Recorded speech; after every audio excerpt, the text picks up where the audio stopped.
almost from the get-go, Cosmopolitan started churning out money for Hearst's.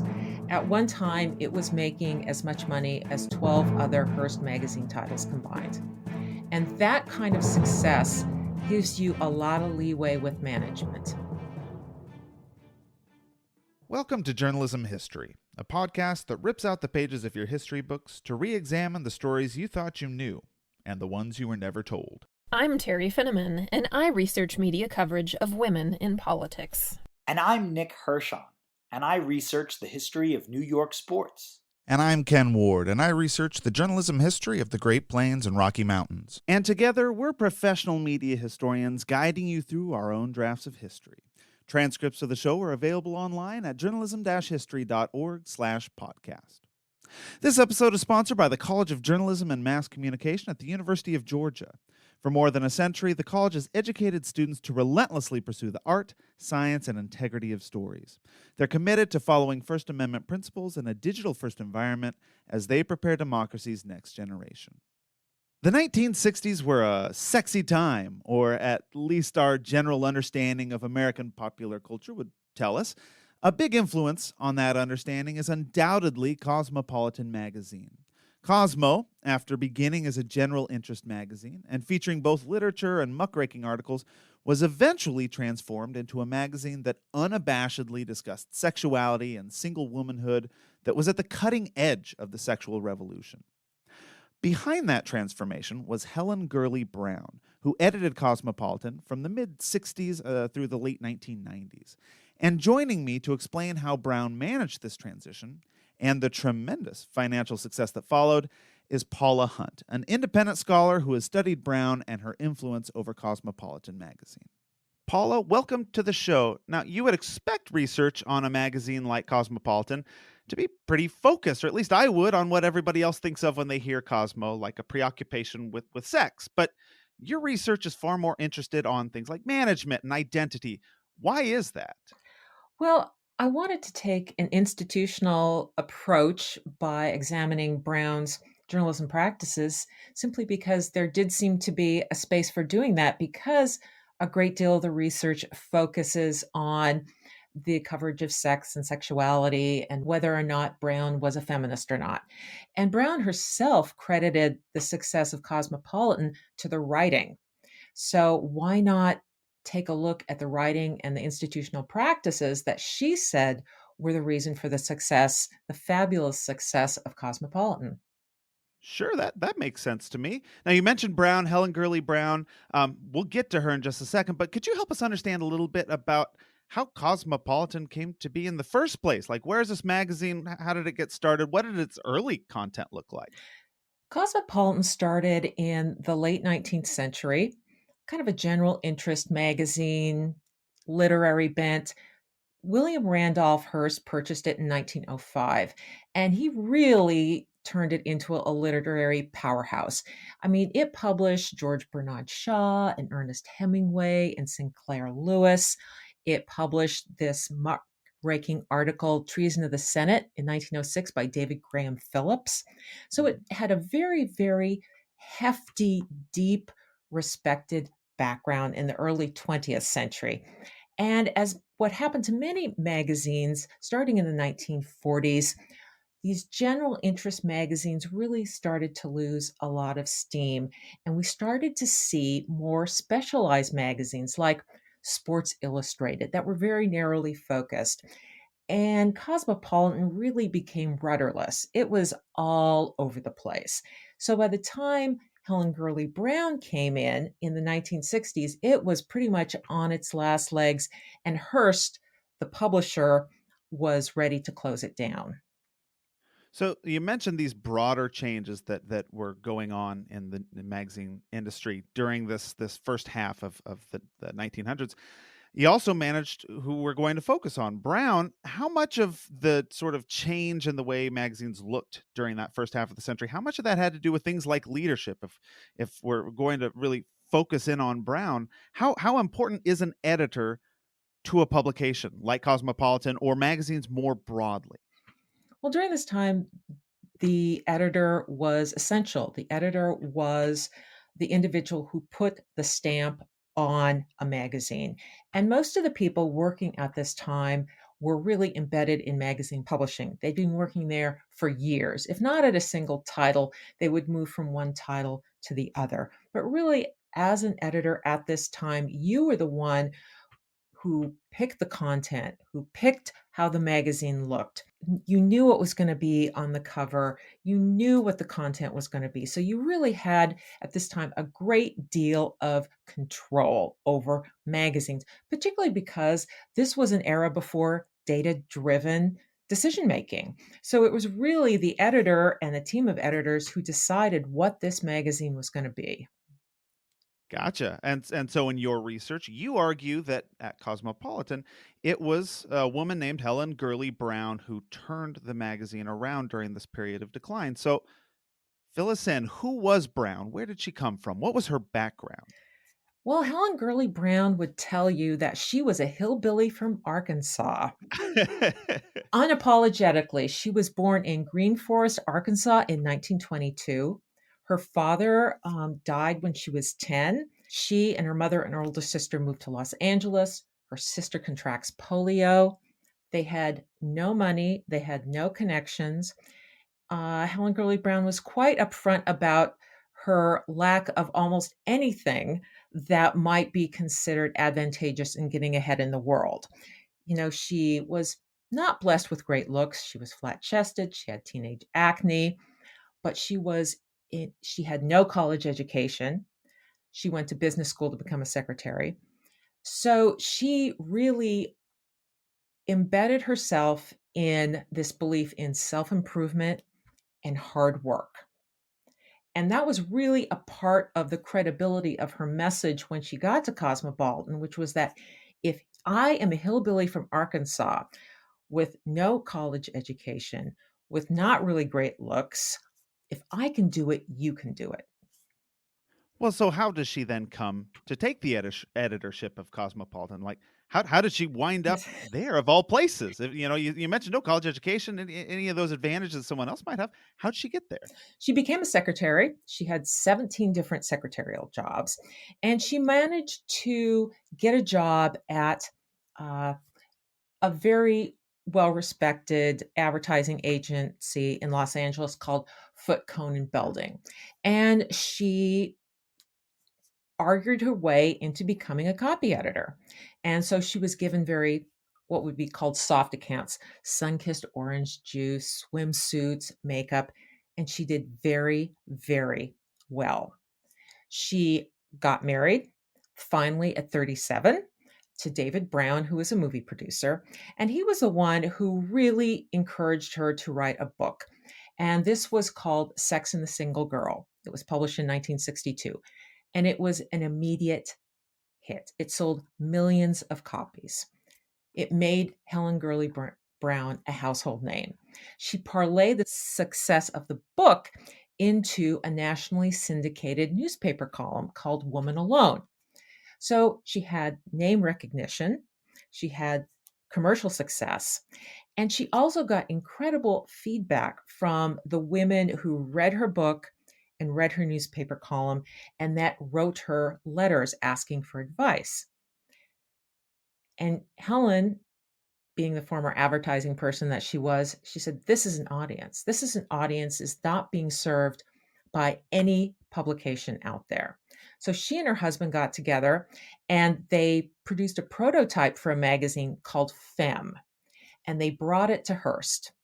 And they said, we've got this great idea for a magazine. And Hearst Publishing says, we're not interested in Femme, but hey, we got this title Cosmo over here that's not doing anything. Why don't you edit that? So she was essentially handed a failing magazine that had no real editorial focus, and she completely turned it around.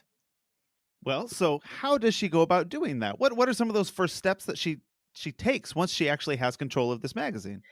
The first thing she does is throw out every single thing that had been commissioned for the magazine and started from ground zero. And her magazine, she essentially wrote it, I think, for herself. Cosmopolitan has been called Helen Gurley Brown's autobiography. This was a magazine for all of the women who bought her book, who read her newspaper column. The message being, you can get anything you want if you work hard enough for it. Women from about 19 to 34 years old in what we would call pink collar jobs. So these were clerks and secretaries and teachers and stewardesses that are traditionally roles that you don't need a college education for, that are traditionally jobs where there's no really way to advance in your career. And she's telling you, yes, you can do this. And really, the magazine took off very fast in terms of newsstand sales, subscriptions, and advertising pages. It was like nothing else that was out there. She had identified an audience that really had nobody speaking for it. And she stepped into the breach, and she had this amazing vision for what the magazine was, and she really embodied that editorial role of having complete control over the look, the taste, the sensibility of her magazine. So you said a little bit about who the audience was that she saw for this magazine. What are some of the things that she did to adapt the identity of that this magazine to suit that audience then? Well, when you look at the traditional women's magazines at that time, what were called the Seven Sisters, you're looking at the traditional subjects that women's magazines and a women's page in a newspaper would cover, which are the four F's, right? You're looking at furnishings, family, food, and fashion. Well, you can pretty much take family off of the table for Helen Gurley Brown and Cosmopolitan. The entire spin was, again, it's self improvement. It's for the girl who didn't go to college and really is looking to get ahead in life. And what can she do? It spoke to her in a friendly, happy, big sister voice that did not talk down to the reader. And I think what's really important as well when we look at Cosmopolitan and is really overlooked was that Helen Gurley Brown and Cosmopolitan spoke to readers as workers, as women with jobs, that they should not be afraid to compete with men for jobs. Every single issue had an article about careers and occupations. It could be how to ask for a raise. It could be how to do your taxes. It could be how to keep your diet during a lunch hour. And these were subjects that simply were not covered in other women's magazines. Gotcha. And you mentioned the Seven Sisters there, and the Seven Sisters being that group of women's magazines that were, like you said, focused on these domestic matters mostly. Yes. And in your research, you also note that those were mostly led by those editors with years of experience in the industry. So how important was it then that Brown was kind of a relative outsider to this culture of of the magazine industry? It didn't matter to Hearst Publishing that she Hmm. was necessarily an outsider because she had commercial success. And I think what it did for Brown was that she didn't know the rules of publishing, so she didn't have to adhere to any preconceived ideas of what a women's magazine could or should be. She had a lot of experience in advertising, and magazines rely on advertising for success. She was, despite her protestation, very smart, very shrewd, and very hardworking.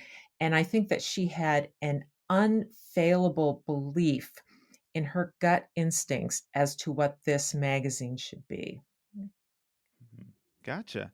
Now, in one of your articles about Brown, you note that a Cosmo staffer, you actually quote this Cosmo staffer as saying of Brown's editing style that she quote edits a magazine the way magazines used to be edited before all this committee crap. And that was a quote that really stuck out to me as I was reading. So, what was the effect of this very personal, very involved approach that Brown took to editing this magazine? Cosmopolitan was Helen Gurley Brown, um, in that, again, she had an unshakable belief in what this magazine was. Nothing went into Cosmopolitan that, as she said, couldn't help her readers get through the night. And I think we lose sight of that now. Again, when decisions are data driven and by committee, a group of editors get together and they decide what's going to work, what's not going to work. Um, this is not how Cosmopolitan ran. And she had a very firm grip on what went into her magazine. She had um, policies and practices put together that went out to all the editors. I have seen in her papers there will be a 5-page memo about an article and what needs to improve in it. So she was very hands on, and again, this magazine was a complete reflection that fused her lifestyle and her beliefs into a media product. I find it really interesting, just personally, because it seems like a lot of times when you have someone, in another context, we might call that micromanagement, right? When it doesn't work, I suppose we call it micromanagement, where we have someone who is so hands on, has such a strong influence in matters that they might not otherwise have. I wonder why it worked so well in this particular case. Do you have any idea why it was that in this circumstance it was so effective? Cosmopolitan was fabulously successful. That's why she continued to have complete control. Almost from the get-go, Cosmopolitan started churning out money for Hearst's. At one time, it was making as much money as 12 other Hearst magazine titles combined. And that kind of success gives you a lot of leeway with management. She tread carefully. She was not a bull in a china shop. Um, but she was very firm in what she asked for, and she could always just point to the bottom line and say, "My title makes Hearst lots of money," and it's true, and that is what gave her. If Cosmopolitan was not a success, she would have had far less freedom to write about the things that she did. Sure, that makes sense. So you mentioned there sort of this very practical side of Brown. She seems like an extremely practical person, right? If it works, it works. If it doesn't, it doesn't. And she sort of had this, I think you said, an unshakable belief in what she was doing. I wonder if that leads us to a conversation about some of the ethical problems that sometimes may have been involved while she was editing the magazine. Things like accepting gifts, accepting travel from advertisers, maybe even having some parts of some stories fabricated in Cosmopolitan. So, what speak a little bit about the ethical problems that Cosmopolitan may have seen during Brown's tenure as editor. Yeah, specifically in consumer magazines, the wall between the business side and the editorial side is not, let's just say it's more permeable than, say, in newspapers should be, in terms of accepting gifts and freebies. So it was not an unknown practice in particularly consumer magazines to have writers go on junkets and accept gifts. The difference with Cosmopolitan is that it was far more, I would say, part of the way of doing business, and that it kind of slipped into some other ethical issues concerning fabricating quotes, fabricating sources, anonymous sources, not doing due diligence in terms of double checking your sources, and even using, government studies as a source. The magazine simply did not do this. There was a woman, one of the writers essentially admitted she made up a source about a call girl that went into the magazine. Writers would ask that their names be removed from stories simply because of the heavy hand of editing that made it uncomfortable for the writer to be associated with that particular article. So I don't think that Helen Gurley Brown particularly had any problems with this. If a fabricated quote make the story brighter and jumped out, I don't think she had a problem with that. Gotcha.